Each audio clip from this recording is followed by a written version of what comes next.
બિહાર વિધાનસભા ચૂંટણીમાં એનડીએની પ્રચંડ જીત, 147 સીટોના પરિણામ જાહેર. એનડીએ 125, મહાગઠબંધન માત્ર 13 બેઠક પર વિજય.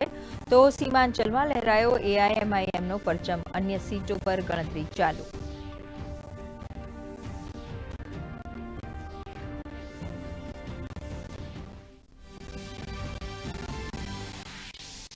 પ્રધાનમંત્રી નરેન્દ્ર મોદીએ કહ્યું, બિહારની જીત મહિલા અને યુવાનોની. જંગલરાજ વિરુદ્ધ વિકાસની રાજનીતિને સમર્થન આપવા બદલ જનતાનો માન્યો આભાર. ગમછો હલાવી ઝીલ્યું કાર્યકર્તાઓનું અભિવાદન.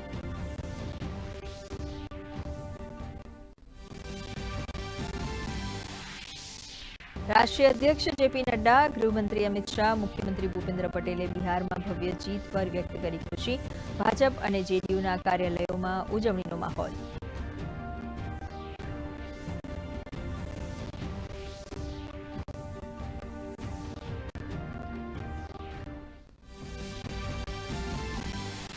બિહાર ચૂંટણીમાં વીઆઈપી સીટો પર જીત હારના સમીકરણ.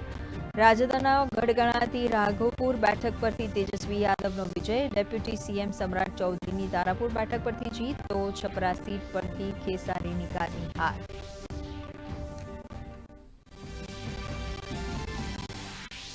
પ્રધાનમંત્રી નરેન્દ્ર મોદી આવતીકાલે ગુજરાતના પ્રવાસે. ભગવાન બિરસા મુંડાની જન્મજયંતિ નિમિત્તે ડેડિયાપાડા ખાતેથી જનરેલીને કરશે સંબોધિત. એકલવ્ય મોડલ રેસિડેન્શિયલ સ્કૂલ સહિત આદિજાતિ ઉત્કર્ષને લગતા વિવિધ વિકાસ કાર્યોનું કરશે લોકાર્પણ.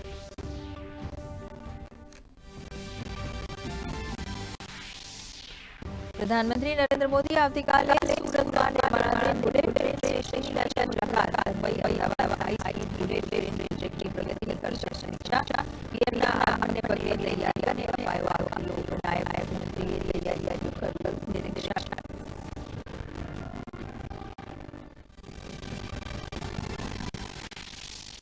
ભાવનગર, રાજકોટ, વડોદરા અને સુરતમાં રોડ રસ્તાનું સમારકામ ઝડપથી પૂર્ણ કરાવવા રાજ્ય સરકાર એક્શનમાં. ચોમાસા દરમિયાન નુકસાન થયેલ રસ્તાઓની કરાશે સમીક્ષા. મુખ્ય અધિકારીઓને નેતૃત્વ હેઠળ વિશેષ ટીમો કરાઈ રહી છે.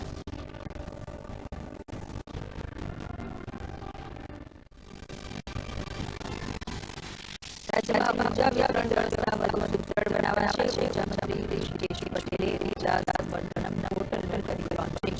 વીજ વપરાશ સહિત વિવિધ સુવિધા ઉપલબ્ધ થવાથી ઊર્જા ઉત્પાદનમાં લાંબા ગાળાનું આયોજન કરવામાં મળશે મદદ.